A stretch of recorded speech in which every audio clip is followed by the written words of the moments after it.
कि माना कि तुमको अपनी तलवार की तेजी आजमानी है, हमारी गर्दनों पे होगा इसका इम्तिहान कब तक। यानी 11 साल बीत चुके हैं। वो मोदी जी जो खुद को छाती ठोक ठोक करके ओबीसी का कहते थे, जितना ज्यादा नुकसान मोदी जी ने ओबीसी का किया है उतना शायद मनु ने भी नहीं किया हो।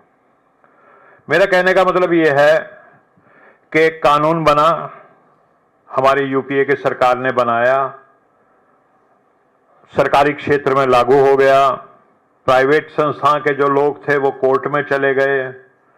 2014 तक वो मामला सुप्रीम कोर्ट में अटका रहा। 29 जनवरी 2014 को कोर्ट का फैसला, अंतिम फैसला आ गया कि हमारे जो मनमोहन सिंह जी ने जो कानून बनाया था, जो पार्लियामेंट ने कानून बनाया था उनके प्रधानमंत्री के कॉल में, वो बिल्कुल संविधान सम्मत है और इसको लागू किया जाना चाहिए। 29 जनवरी 2014 को लोकसभा के चुनाव शुरू हो चुके थे, आचार संहिता लागू हो चुकी थी, नई सरकार आई और पिछले 11 साल से मोदी जी कुंडली मार करके बैठे हुए हैं इस पे। और वो खुद को क्या कहते हैं? खुद को कहते हैं मैं ओबीसी का हूं। तो मेरा मानना यह है कि पिछले 11 वर्ष, पिछले जब से देश आजाद हुआ 78 वर्ष में डार्केस्ट पीरियड रहा है ओबीसी के लिए, शेड्यूल कास्ट शेड्यूल ट्राइब के लिए।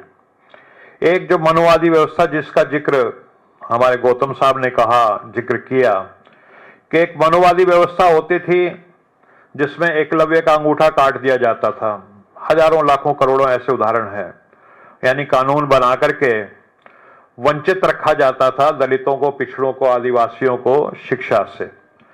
अब वही चीज एक अलग तरीके से की जा रही है कि शिक्षा को महंगा कर दो और शिक्षा का निजीकरण कर दो जिसमें आरक्षण ही ना मिले।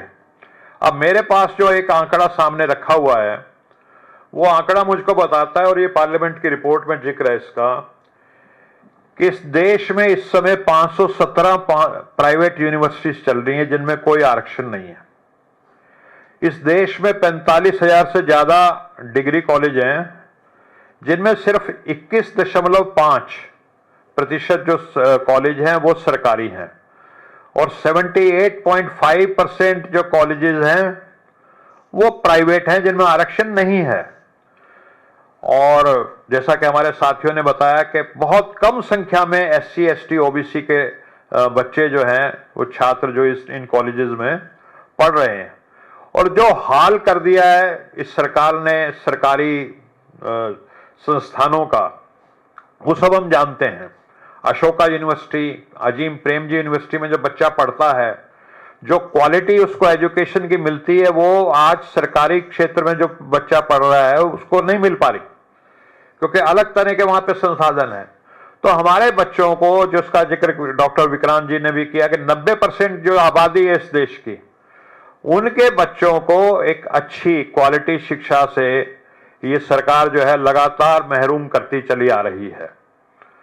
तो वो एक, हमने बचपन में एक फिल्म भी देखी थी, उसमें गाना याद आ गया कि गैरों पे करम, अपनों पे सितम, ए जाने वफा ये ठीक नहीं।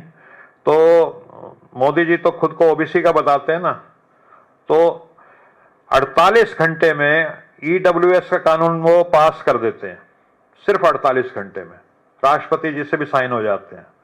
और 11 वर्षों में एक संविधान में जो चीज लिखी हुई है 15(5), उसको वो लागू नहीं कर पाते। ये मैं समझता हूं कि हमारे लिए देश का तो दुर्भाग्य है ही, हमारे ओबीसी, एससी, एसटी के भाइयों का भी दुर्भाग्य है कि ऐसा प्रधानमंत्री हमारे इस समय इस देश में है। एक चीज और मैं आपके सामने, क्योंकि हम इस विषय पे बात कर रहे हैं, ओबीसी में एक प्रावधान होता है क्रीमी लेयर का, और ये नियम है कि हर 3 साल में वो क्रीमी लेयर जो है वो उसका पुनर्विचार होगा कि वो तर्कसंगत है कि नहीं है। महंगाई बढ़ती रहती है, तनख्वाहें बढ़ती रहती हैं।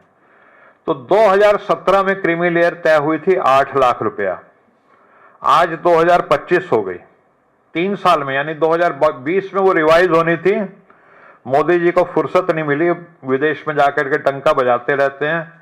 लेकिन जिन ओबीसी का खुद को बोलते हैं उन ओबीसी की क्रीमी लेयर को रिवाइज करने का भाई साहब को फुर्सत नहीं मिली। एक हमारे संस्थानों में एक चीज और चल रही है, एनएफएस, यानी कि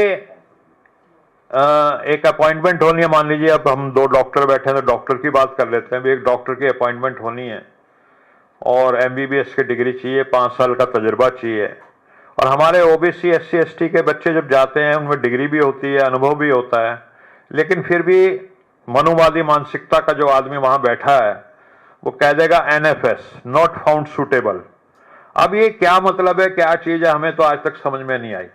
आपकी रिक्वायरमेंट है एमबीबीएस की डिग्री, वो है। आपकी रिक्वायरमेंट है 5 साल का अनुभव, वो है। फिर एनएफएस कैसे हो गया? तो ये एक नया तरीका जो नव मनोवाद जिसको कहते हैं ना, आधुनिक युग का, वो एनएफएस के थ्रू किया जा रहा है।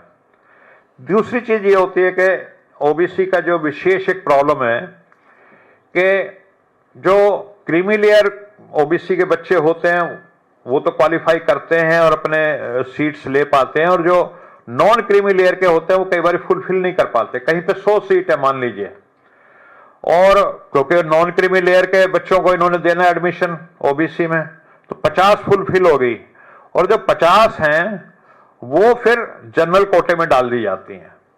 हमारा मानना यह है कि अगर नॉन क्रीमी लेयर से फुलफिल नहीं होती सीट, तो जो बचती हैं तो वो क्रीमी लेयर के ओबीसी को मिलनी चाहिए। जैसे ईडब्ल्यूएस में मान लीजिए सीट कुछ अनफुलफिल्ड रह जाएं तो जनरल कोटे में जाती हैं। इसी तरह ओबीसी की जो सीट है वो ओबीसी के कोटे में जानी चाहिए। तो ये एक बहुत बड़ी विसंगति है जिसको दूर होना चाहिए।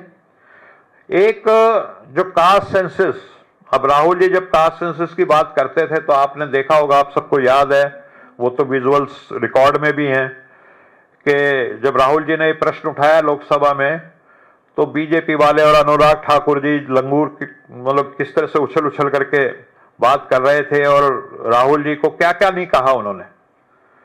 और ये कहा कि ये अर्बन नक्सल है, पापी हैं, ये कास्ट की बात करते हैं। लेकिन वो कास्ट सेंसस की बात बाद में मोदी जी ने जब देखा कि जनता का प्रेशर है राहुल जी की बात के साथ, तो मान ली। लेकिन वो होगी कब, तारीख नहीं बजा रहे। जो कास्ट सेंसस 2021 में होनी चाहिए थी, आज 2025 चल रहा है, उसकी उन्होंने मतलब कब शुरू करेंगे, क्या करेंगे, कितना टालेंगे, मेरे को समझ में नहीं आता। और दूसरा उसकी क्या रूपरेखा होगी। अब कास्ट सेंसस जो है वो अलग अलग तरह की होती है, उसमें रेनबो टाइप की चीज समझ लीजिए। एक तो यह कि आपने सिर्फ गिनती कर ली कि किस जाति के कितने लोग हैं, और एक आप जो उनकी सब डायमेंशंस जो होती हैं, जो सोशल डायमेंशन है, इकोनॉमिक डायमेंशन है, एजुकेशनल डायमेंशन है, एम्प्लॉयमेंट क्या है, पॉलिटिकल उनकी हिस्सेदारी क्या है, जो तेलंगाना में हुई जिसको सीप कास्ट सर्वे कहते हैं, SEEP कास्ट सर्वे। तो एक सिर्फ अगर जातियों की जनगणना कर दी जाए तो वो एक तरह से समझ लीजिए कि हमारे गौतम साहब की हमने फोटो खींच ली। और जिस तरह का तेलंगाना में कास्ट सर्वे हुआ है, अगर वो हो तो समझो इनका हमने MRI कर दिया, यानी अंदर की क्या दिक्कत है वो पकड़ ली। तो कास्ट सेंसस वो किस तरह की कराएंगे, इसका उन्होंने मोदी जी ने आज तक बात को रखा नहीं है।